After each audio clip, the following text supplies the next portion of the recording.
Welcome to prime nine insider. నేను రాజు. కాదంబరి జత్వానీ కేసులో కొత్త కోణం.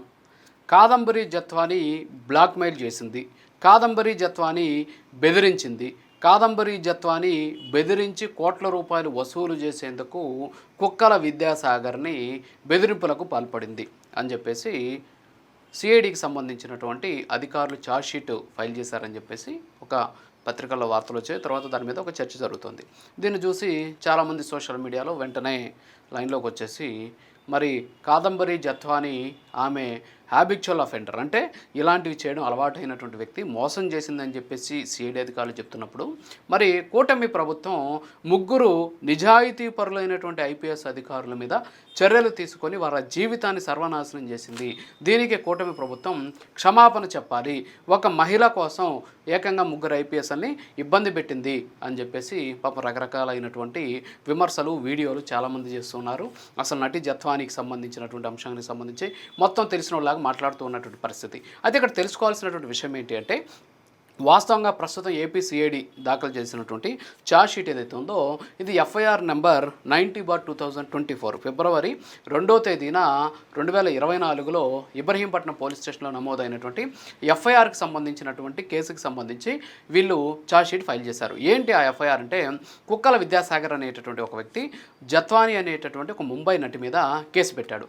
ఏంటంటే ఆ కేసు 2009లో పరిచయం అయినటువంటి జత్వానీ ఎవరైతే ఉన్నారో ఆమెకు సంబంధించి ఆమె తను బెదిరిస్తోంది, తనని బ్లాక్మెయిల్ చేస్తుందని చెబుతూ వాళ్ళ ఉన్నటువంటి సాన్నిహిత్యాన్ని ఆయన ఆ ఫిర్యాదులో రాసినటువంటి పరిస్థితి. 2009లో ఒక ఫంక్షన్లో కలిసినటువంటి జత్వానీ తనను తాను పరిచయం చేసుకుందని చెప్పేసి, తర్వాత ఫోన్ పోయిందని చెప్పేసి ఆ ఫోన్కి తన ఫోన్ నెంబర్ నుంచి రింగ్ చేశానని చెప్పేసి, ఆ ఫోన్ నెంబర్ని తీసుకొని కొత్త వ్యక్తి కలిశాడు కదా అని చెప్పేసి తనతో ఫోటో తీసుకుందని చెప్పేసి, ఆమె అందానికి ముగ్ధునైపోయి ఆమె మాటలకి పరవశించిపోయి ఆమెతోటి ఆ రోజు నైట్ నేను గదిలో గడిపాను, ఆమెతోటి నైట్ హోటల్కి వెళ్ళాను అని చెప్పేసి, అప్పటి నుంచి కూడా అనేక మార్లు ఆమెతో కలిశారని చెప్పేసి, ఆ తర్వాత ఆమె అనేక సందర్భాల్లో డబ్బులు అడిగితే ఒకసారి 80,000 ఇచ్చాను, ఒకసారి ₹1,00,000 ఇచ్చాను, ఒకసారి 4,20,000 ఇచ్చాను అని చెప్పేసి, అలాగే 1,26,000 వాళ్ళ తమ్ముడు ఈయనకి అకౌంట్లోకి ఈయనకు పంపిస్తే ఈయన మళ్ళీ ఆ డబ్బులు విత్డ్రా చేసి ఆయనకి ఇచ్చానని చెప్పేసి, సో రకరకాలైనటువంటి అంశాలు మాట్లాడుతూ ఒక భూమికి సంబంధించినటువంటి అంశంలో అనుమానం వచ్చిందని చెప్పేసి ఆయన చెప్పినటువంటి పరిస్థితి. సో దాదాపుగా కూడా 2009 నుంచి 2023 వరకు వాళ్ళిద్దరి మధ్య ఒక సాన్నిహిత సంబంధం కొనసాగింది. ఆ సంబంధము 2024 ఫిబ్రవరి 2వ తేదీన ఎఫ్ఐఆర్గా మారింది. ఆ ఎఫ్ఐఆర్లో కుక్కల విద్యాసాగర్ అనేక రకాలైనటువంటి అంశాలను పెట్టడం జరిగింది.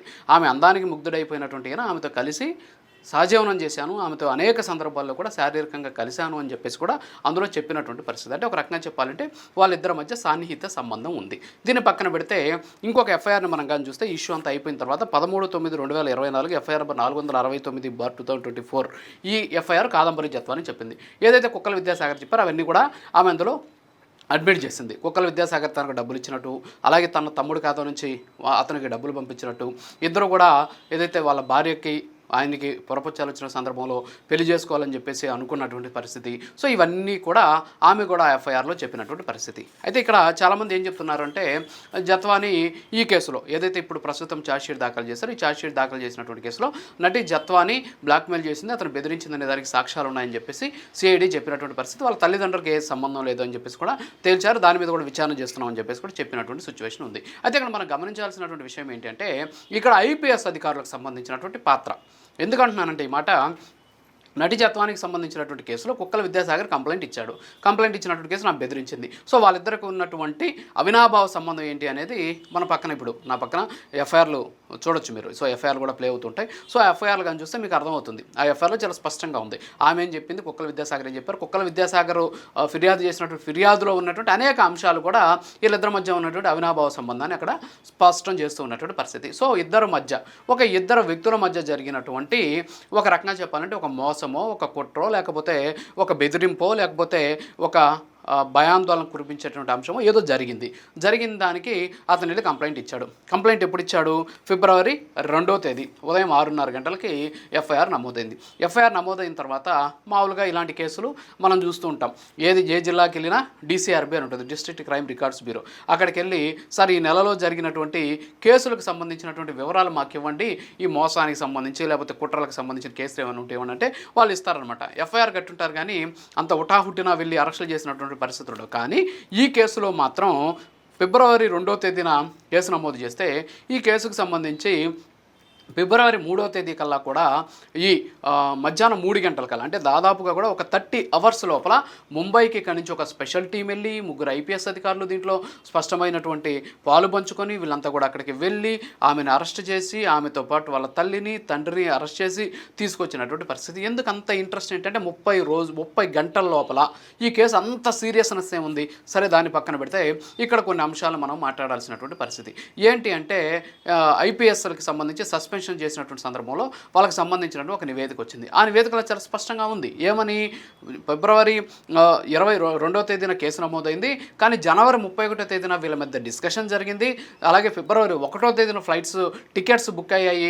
ఫిబ్రవరి 2వ తేదీ కేసు నమోదైతే ఫిబ్రవరి 2వ తేదీన వీళ్ళు వెళ్ళి ఫిబ్రవరి 3వ తేదీ కల్లా ఆమెను అరెస్ట్ చేశారు అని చెప్పినటువంటి పరిస్థితి. అంటే దీంట్లో ఎంత కాన్స్పిరసీ ఉంది? నెంబర్ 1. నెంబర్ 2, అంత వేగంగా ఐపీఎస్ఎల్ స్పందించాల్సినటువంటి అవసరం ఏంటి? ఇక్కడ పోలీసుని సస్పెండ్ చేసింది నటి జత్వాని గొప్ప వ్యక్తి, లేకపోతే నటి జత్వాని అమాయకురాలు, సో అమాయకురాల్ని అరెస్ట్ చేసి వేధించారని కాదు. ఒక వ్యక్తి పెట్టినటువంటి కేసుకి సంబంధించి అంత హై ప్రయారిటీ ఇచ్చి ఒక మహిళ అనేటటువంటి అంశాన్ని కూడా చూడకుండా, ఈ కేసులో ఉన్నటువంటి వాస్తవాలు కూడా పరిశీలించకుండా, ఈ కేసుకు సంబంధించినటువంటి విచారణ కూడా చేయకుండా, ఈ కేసులో ఉన్నటువంటి వాస్తవాలను పరిశీలించకుండా, సాక్ష్యాలను చూడకుండా అంత హుటాహుటిన 3 ఐపీఎస్ అధికారులు ఇందులో పాల్గొనడం ఏంటి? దీన్ని ఒక ఎస్ఐ స్థాయి అధికారి వెళ్ళి చేసుకొస్తాడు. అది కూడా 30 గంటల లోపల అరెస్ట్ చేసి తీసుకొచ్చి 42 రోజులు వాళ్ళు జైల్లో వేయాల్సినటువంటి అవసరం ఎందుకు వచ్చింది అంటే ఇక్కడ పోలీసులు ప్రొసీజర్ ఫాలో అవ్వలేదు.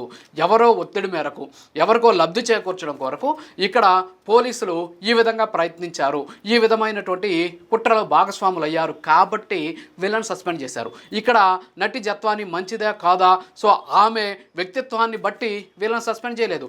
ఆమె మంచిదైతే వీళ్ళని సస్పెండ్ చేయడాన్ని సమర్థించడం, ఆమె బ్లాక్ మెయిలర్లో లేకపోతే బెదిరించిందో లేకపోతే అతను భయపెట్టిందో అయితే వీళ్ళని సమర్థించడం కాదు. ఇక్కడ ఏంటి? ఆమె మీద పెట్టినటువంటి కేసు రైట్, ఎస్ ఆమె మీద కుక్కల విద్యాసాగర్ పెట్టిన కేసు రైట్, సో కొన్ని సాక్ష్యాలు ఉన్నాయి అని సిఐడి చెప్పింది. కానీ దాన్ని తీసుకొచ్చి ఇక్కడ ఏం చేస్తున్నారు? ఐపీఎస్ అధికారులను, ఆ అమాయకులైనటువంటి ఐపీఎస్ అధికారులను బలి చేసేశారు. ఎక్కడ బలి చేశారు? వాళ్ళు సక్రమంగా రూల్స్ ఫాలో అయ్యి ఉంటే ఇలాంటి పరిస్థితి ఉండదు. 30 గంటల్లో వెళ్ళి ఆమె తండ్రి ఒక ఆర్మీ ఆఫీసర్, నేవీలో పనిచేశాడు అనుకుంటాను, అలాగే వాళ్ళ తల్లి ఆర్బీఐలో మేనేజరు, సో వాళ్ళ ప్రమేయం లేదని చెప్పేసి ఇప్పుడు సిఐడి తెలిసింది కదా, వాళ్ళని కూడా తీసుకొచ్చి వృద్ధులు 72 సంవత్సరాలు 70 సంవత్సరాల నాన్నకి, 63-64 సంవత్సరాలు వాళ్ళ తల్లికి వీళ్ళని అరెస్ట్ చేసి తీసుకొచ్చేసి 42 రోజుల పాటు అరెస్ట్ చేసి జైల్లో పెట్టినటువంటి పరిస్థితి. సో నటి జత్వానికి సంబంధించి ఈ ఐపీఎస్ల సస్పెన్షన్ గురించి, సో అక్కడ జత్వాని వ్యక్తిత్వానికి సంబంధించి ఐపీఎస్ల సస్పెన్షన్కి సంబంధించి ఎలాంటి సంబంధము లేదు. ఇక్కడ నటి జత్వాని వ్యక్తిత్వాన్ని బట్టి వీళ్ళ మీద చర్యలు తీసుకోలేదు. నటి జత్వాని కేసు విద్యాసాగర్ పెట్టినటువంటి కొన్ని కంప్లైంట్స్ వాస్తవం. ఎట్ ది సేమ్ టైం ఇద్దరు ఇచ్చినటువంటి ఫిర్యాదులు చూస్తే ఇద్దరి మధ్య చాలా అవినాభావ సంబంధం ఉంది. దాన్ని కూడా ఇప్పుడు ఏపీసీఐడి అధికారులు ఎస్టాబ్లిష్ చేయాలి. కేవలం నటి జత్వానిని ఇక్కడ ఆమె ఏదో తప్పు చేసేసిందన్న కాదు, ఇందులో విద్యాసాగర్ పాత్ర ఏంటనేటువంటి విషయాలు కూడా చెప్పాలి. ఎందుకంటే ఒక భూమికి సంబంధించినటువంటి డాక్యుమెంట్ ఒకటి బయటకు వచ్చింది. ఈ డాక్యుమెంటు 2018లో నటి జత్వాని పేరు మీద ఉంది అని చెప్పేసి చూపిస్తున్నారు. కానీ ఆ డాక్యుమెంట్ ఎప్పుడు కొన్నారు? 2023లో కొన్నటువంటి డాక్యుమెంటు. ఆ డాక్యుమెంట్లో వేసినటువంటి జత్వాని ఇంటి అడ్రస్ ఎప్పుడుది? 2020లో ఆమె కొన్నటువంటి ఇంటిది. కానీ ఆ డాక్యుమెంట్ ఎప్పుడు ఆమె సంతకం పెట్టింది అంటున్నారు? 2018లో. సో ఇవన్నీ కూడా సాక్ష్యాలు ఉన్నాయి. సో ఇద్దరి మధ్య కూడా ఒక కుట్రపూరితమైనటువంటి పరస్పరం జరిగింది. అంటే ఒక ఇద్దరు ప్రైవేటు వ్యక్తుల మధ్య జరిగినటువంటి ఇష్యూ ఇది. ఈ ఇష్యూలో 3 ఐపీఎస్ అధికారులు తలదూర్చి 3 ఐపీఎస్ అధికారులు వెనక ఎవరో ఉండి నడిపించారు. దీనికోసం ఏదో ప్రతిఫలం ఆశించారు. సో ఈ నేపథ్యంలోనే ఇంత హఠాత్తుగా ఇంత వేగంగా స్పందించినటువంటి పరిస్థితి. సో ఇలా స్పందించడం కరెక్ట్ కాదు. ప్రొసీజర్ ప్రకారం ఫాలో అవ్వలేదు. కేసు నమోదుకు ముందే ఫ్లైట్ టికెట్లు పెట్టుకోవడం, కేసు నమోదుకి ముందే మౌఖిక ఆదేశాలు ఇవ్వడం, ఫ్లైట్లో వెళ్ళి తీసుకురావాల్సినటువంటి అంత గత్యంతరం ఎందుకు వచ్చింది ఈ కేసులో? సో ప్రొసీజర్ ఫాలో అవ్వకుండా ఎవరినో హ్యాపీ చేయడం కోసం, ఎవరినో సాటిస్ఫై చేయడం కోసం జరిగినటువంటి ఒక కుట్ర కాబట్టే ఇక్కడ ఆ పోలీసుల మీద చర్యలు తీసుకున్నారు. కాబట్టి ఇక్కడ నటి జత్వాని బ్లాక్ మెయిలర్ కాబట్టి ఈ 3 ఐపీఎస్ అధికారులు గొప్పోళ్ళు అని చెప్పేదానికి లేదు. అలాగే నటి జత్వాని అమాయకురాలైతే వీళ్ళు చేసిన పని తప్పు అని చెప్పడానికి కూడా లేదనమాట. సో ఈ విషయం తెలుసుకోకుండా చాలామంది ఏమంటున్నారంటే నటి జత్వాని బ్లాక్ మెయిలర్, నటి జత్వాని అలాగా, మరి అలాంటి ఆమె కోసం 3 ఐపీఎస్ అధికారులను బలి చేశారు. ఎస్, బ్లాక్ మెయిలరే, పోలీసులు ఏం చేయాలి? బ్లాక్ మెయిలర్ని, దొంగల్ని ప్రొసీజర్ ప్రకారం అరెస్ట్ చేయాలి. అలా ప్రొసీజర్ దాటారు కాబట్టి ఇక్కడ చర్యలు తీసుకున్నారు. ఆ విషయం తెలుసుకోకుండా దానికి దీనికి లింక్ పెట్టి చెబుతూ ఉన్నటువంటి పరిస్థితి. సో దీన్ని కూడా సిఐడి అధికారులు ఎస్టాబ్లిష్ చేయాలి, ఇద్దరి మధ్య ఉన్నటువంటి ఆ రిలేషన్షిప్ ఏంటి అనేది. ఎందుకంటే మనకు పక్కన సాక్ష్యాధారాలు కనిపిస్తూ ఉన్నాయి. ఆయనే చెప్పాడు విద్యాసాగర్ 2009 నుంచి 2023 వరకు ఇన్ని సంవత్సరాల పాటు సాగినటువంటి ఒక వ్యవహారంలో పొరపచ్చాలు రావడమో లేకపోతే ఏదో జరిగింది.